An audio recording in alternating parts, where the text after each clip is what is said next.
Video பார்க்குற எல்லாருக்கும் வணக்கம் நண்பா. இது உங்கள் ரெஸ்லிங் கிங் தமிழ். நான் உங்கள் நருமான். நீங்கள் நல்லா இருக்கீங்களா? இந்த ஃபோட்டோவை பார்த்தா உங்களுக்கு என்ன தோணுது? அதை பற்றி நம்ம இன்றைக்கி ஒரு முக்கியமான விஷயமாக வீடியோ பார்க்க போகிறோம். அண்ட் ராக்கை பற்றின ரிட்டனை பற்றின ஒரு அப்டேட்டும், டபிள்யூ வந்து ஒரு புதுசாக ஒரு கஸ்டமைட் சாம்பியன்ஷிப் உருவாக்கியிருக்கிறாங்க. இதே மாதிரி எக்கச்சக்க ரெஸ்லிங் செய்திகளை பற்றி தான் இன்றைக்கி நம்ம வீடியோவை பார்க்க போகிறோம். ஸோ வழக்கம் போல் இன்ட்ரெஸ்டிங்காக தான் இருக்கும். சரி, வாங்க வீடியோக்குள்ளே போகலாம். மறக்காமல் சேனலுக்கு ஃபஸ்ட் டைம் வந்துருக்கோங்க, சப்ஸ்கிரைப் பண்ணிக்கோங்க. பெல் ஐக்கானை கிளிக் பண்ண முடியுமா? தினமும் போகிற ரெஸ்லிங் செய்திகளை தமிழ் மொழியில் தெரிஞ்சுக்கோங்க. முதல்ல நம்ம இதை பற்றி பார்க்க போகிறோம்னா, டபிள்யூ பார்த்தீங்கன்னா இந்த வருஷம் ரெஸ்ல்மேனியாவுக்கு சிஎம் பாங்குக்கும் ரோமன் ரெயின்ஸுக்கும் ஒரு மிகப்பெரிய மேட்ச் அப்படின்னு சொல்லிட்டு ப்ரொமோட் பண்ணி சிஎம் பாங்குக்கும் ரோமன் ரெயின்ஸுக்கும் மேட்சை பண்ணுறாங்க. அது நிறைய பேருக்கு தெரிஞ்ச விஷயம் தான். இந்த மேட்ச்சில் யார் வெற்றி பெறுவா, யார் தோக்க போகிறா அப்படிங்கிறதுலாம் நம்ம எலிமினேஷன் சேம்பருக்கு அப்புறம் தான் சொல்ல முடியும். இப்போது வரைக்கும் சொல்ல முடியாது. கரெக்டு தானே?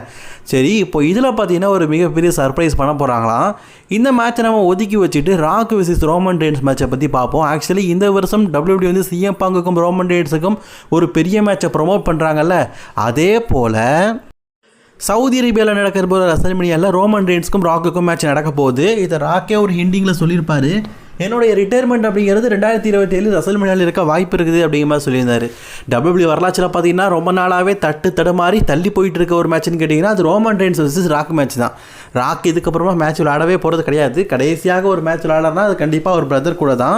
So rock versus Roman Reigns அந்த ரெஸ்ல்மேனியாவில் நடக்கிறதுக்கான வாய்ப்புகள், சாத்தியக்கூறுகளும் ரொம்ப ரொம்ப அதிகமாக இருக்குது அப்படிங்கிற செய்தி இப்போ கிடச்சிருக்குது. ஸோ இந்த மேட்ச் தான் நடக்கும் அப்படிங்கிற மாதிரியும் சொல்லியிருக்கிறாங்க.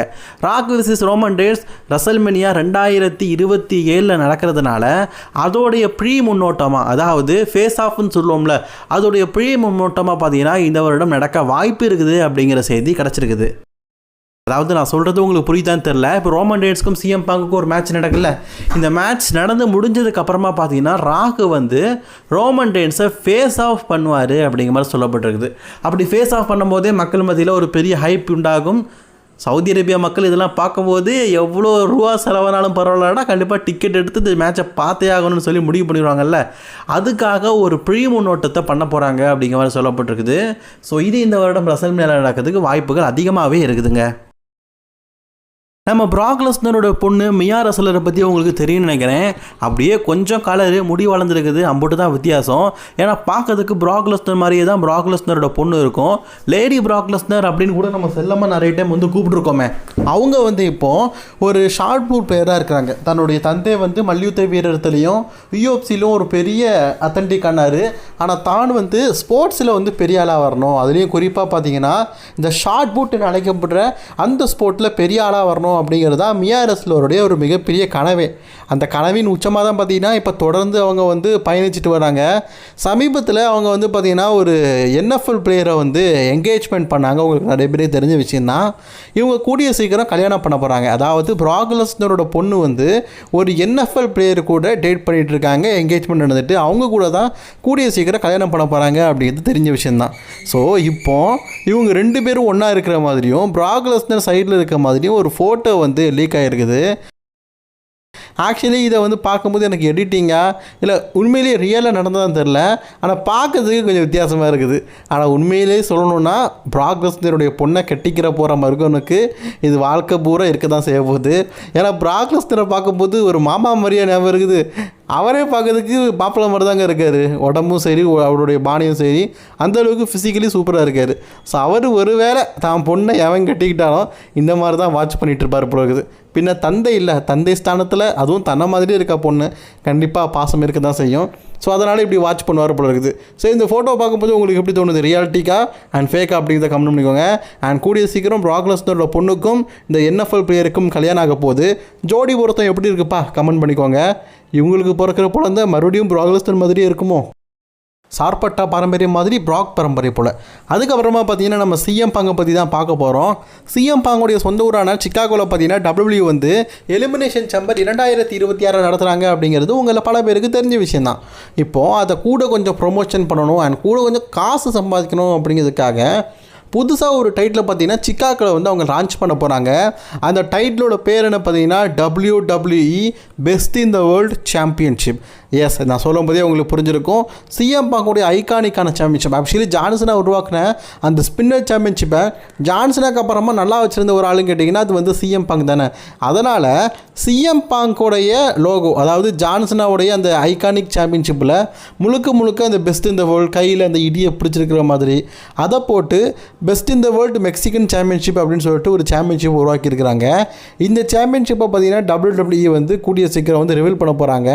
இது எதற்காக அப்படின்னு கேட்டிங்கன்னா, இப்போ எலிமினேஷன் சேம்பர் நடக்குதுல்ல, அங்கே முழுக்க இவருடைய சொந்தக்காரங்களாக தான் இருப்பாங்க, சொந்த ஊரில் தானே நடக்குது.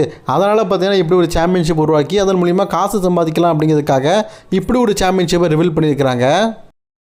உங்களுக்கு சிலா ஃபேட்டு அப்படிங்கிற ரெஸ்லரை பற்றி தெரியும். நம்ம ஒமாகாவோட பையன் WWE கூடிய சீக்கிரம் வந்துடுவார். அதுக்கு முன்னாடி பார்த்தீங்கன்னா சின்ன ரெஸ்லிங் கம்பெனியில் சண்டை போட்டுட்ருக்காரு. இப்போதைக்கு பார்த்தீங்கன்னா இவர் வந்து ஹைச்ஓஜி அப்படின்னு அழைக்கப்படுற ஒரு ரெஸ்லிங் கம்பெனியில் ஒரு வேர்ல்டு சாம்பியனாக இருக்கார். ஏஐடபிள்யூவும் ஹெச்ஓஜியும் பார்ட்னர்ஷிப்பில் இருக்கிறாங்க. அந்த அடிப்படையில் பார்த்தீங்கன்னா இவங்க 2 ரெஸ்லிங் கம்பெனியில் இருக்கிற ஹெவி வெயிட் சாம்பியனுக்கும் சாம்பியன் வர்சஸ் சாம்பியன் மேட்ச் நடக்க போகுது. அதாவது எம்ஜேஎஃப் எதிர்த்து சண்டை போட போகிறாரு. அதாவது ஃப்யூச்சரில் WWEக்கு வரப்போகிற நம்ம சிலா ஃபேட்டு ஏஐடபிள்யூடைய சாம்பியன் கூடயே ஒரு மேட்ச் விட போகிறாரு. இது அஃபிஷியலி ஏஐடபிள்யூ வந்து கன்ஃபார்ம் பண்ணியிருக்கிறாங்க.